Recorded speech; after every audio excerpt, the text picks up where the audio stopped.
Direct selling business क्यों जरूरी है? पैसिव इनकम हमारी जिंदगी में क्यों जरूरी है? इस दुनिया में दो तरह की कमाई होते हैं, पहला एक्टिव अर्निंग और दूसरा पैसिव अर्निंग। एक्टिव अर्निंग किसे कहते हैं? वैसी कमाई जिसमें काम करें पैसा आए और जब काम करना बंद कर दे तो पैसे आना बंद हो जाए।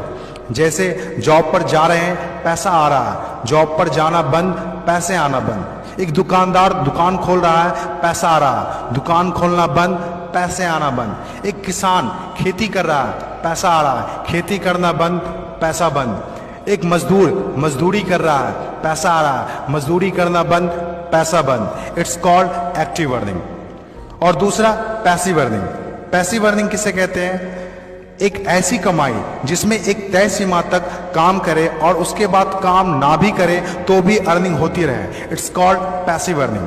पैसिव अर्निंग क्यों जरूरी है? क्योंकि आज हमारा शरीर काम कर रहा है, कल वह काम नहीं करेगा। आज कुछ ऐसा करना है जो हमारे मौजूदगी ना भी हो तो भी हमें रेगुलर इनकम आती रहे, और वो ज़्यादा जरूरी है। पैसिव अर्निंग जिससे एक मिडिल क्लास और पुअर फैमिली भी आसानी से अपनी अर्निंग बढ़ाकर एक अच्छी जिंदगी जी सकता है। आज पैसिव अर्निंग के तरीके का इस्तेमाल वर्ल्ड के सभी अमीर लोग, बिजनेसमैन, पॉलिटिशियन और एक्टर सभी अपने लाइफ में पैसे कमाने में करते हैं। पैसिव अर्निंग का मतलब ऐसा काम जिसमें किसी काम का रेगुलर इनकम आता रहे, जैसे रेंटेड प्रॉपर्टी, कोई मकान, बंगला या रूम को रेंट पर देने से जो पैसा आए।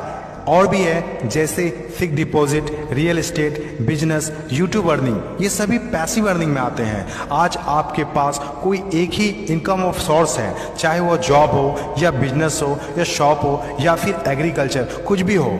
आप उससे अपनी लाइफ की ज़रूरतों को पूरा नहीं कर सकते हैं। अगर आपको एक बेहतर ज़िंदगी चाहिए तो आप सिर्फ एक ही इनकम ऑफ सोर्स पर डिपेंड नहीं रह सकते।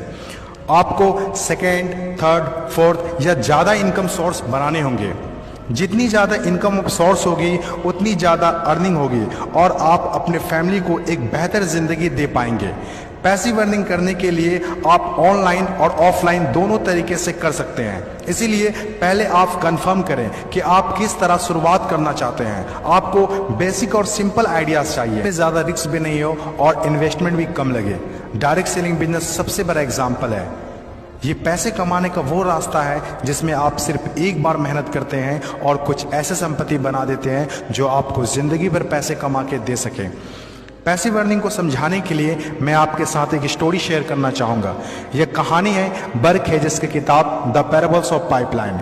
एक छोटे से गांव में दो दोस्त रहा करते थे, ब्रूनो और पाब्लो, जो बड़े सपने देखा करते थे। एक दिन किसी न किसी तरह वो गांव के सबसे अमीर आदमी बन जाएंगे।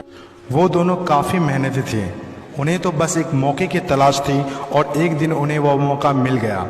उस गांव में एक समस्या थी। गांव वाले को पानी लाने के लिए नदी में जाना होता था और आधा दिन पानी लाने में ही गुजर जाता था। वो दोनों ने गांव वालों से बात की कि वो नदी से पानी लाकर उन्हें देंगे और उसके बदले कुछ पैसे लेंगे। गांव वालों को ये बात अच्छी लगी। अगले दिन दोनों ने एक एक बाल्टी पकड़ी और नदी की तरफ चल दिए कि हर बाल्टी के लिए 10 रुपये दिए। ब्रूनो बहुत खुश हुआ, लेकिन पाब्लो को इतनी ज़्यादा खुशी नहीं थी।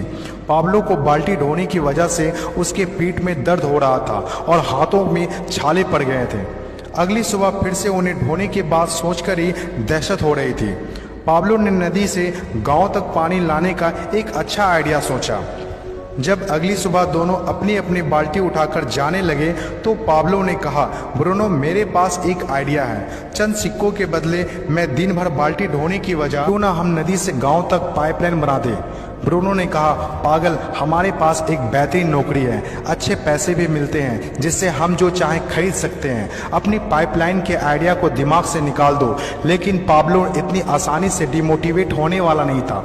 उसने अपने दोस्त को पाइपलाइन बनाने का आइडिया अच्छे से समझाया। हम लोग दिन के आधे समय बाल्टी ढोने का काम करेंगे और आधे समय और छुट्टियों के दिनों में पाइपलाइन का काम करेंगे। ब्रूनो ने पाब्लो की बात नहीं मानी। पाब्लो जानता था कि पथरीली ज़मीनों में पाइपलाइन बनाना आसान नहीं होगा, लेकिन पाइपलाइन बनने के बाद जो मिलेगा उससे वह इंस्पायर होकर काम करता रहा। जब पाब्लो अपना पाइपलाइन बनाता था तो गांव वाले उसकी मजाक उड़ाया करते थे, ये देखो Pablo the pipeline. Bruno Pablo से 2 गुना काम कर रहा था, इसीलिए वह 2 गुना पैसा भी बना रहा था। पहले कुछ महीने तो पाब्लो की मेहनत का कोई फल नहीं दिख रहा था, लेकिन पाब्लो खुद को बार बार याद दिलाता रहता कि कल के सपने आज के त्याग से ही होते हैं, और आखिर में वही हुआ जो होना था। पाइपलाइन बनकर तैयार हो गया। अब पाब्लो सोता था तो भी पैसा आता था, नहाता था तो भी पैसा आता था, खाता था तो भी पैसा आता था, वह कहीं बाहर घूमने जाता था तो भी पैसा आता था। जितना ब्रूनो ने 3 साल में कमाया था उतना पाब्लो ने 3 महीने में कमा लिया। गांव में जितना पानी बहकर जाता था, पाब्लो के जेब में उतना ही पैसा बहकर आता था। और मेरे हिसाब से direct selling business is the best opportunity.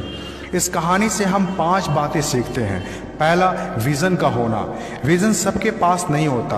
Vision जो आंखों से नहीं सोच से देखी जाती है। इस दुनिया में 5% लोग के पास ही विजन होता है और वही इस दुनिया में कुछ बड़ा करते हैं।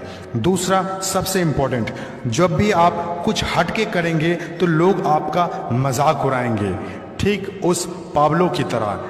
तीसरा, लगातार काम करना। विजन पर काम करना आसान नहीं होता है, इसमें जबरदस्त फोकस के साथ तब तक काम करना होगा जब तक आप उसे कंप्लीट ना कर ले। चौथा, खुद को इंस्पायर करना। अपने आप को इंस्पायर करने के लिए वो देखना होगा जो पाइपलाइन बनने के बाद आपको मिलेगा। अपने सपनों को विजुलाइज करना होगा ताकि अपने आप को मोटिवेट और इंस्पायर कर सके। पांचवा और सबसे इंपॉर्टेंट बात, प्रॉब्लम सॉल्विंग वर्क। जिस तरह पाब्लो ने गांव की पानी की समस्या को सॉल्व किया, आज हर वो इंसान सक्सेसफुल है जिन्होंने लोगों के प्रॉब्लम को सॉल्व किया है। चाहे वो डॉक्टर हो या इंजीनियर, चाहे वो साइंटिस्ट हो या कोई मोटिवेशनल स्पीकर, आज हर वो इंसान कामयाब हुआ है जिसने भी किसी भी फील्ड में लोगों के प्रॉब्लम को सॉल्व किया है। और डायरेक्ट सेलिंग बिजनेस भी ऐसा ही है।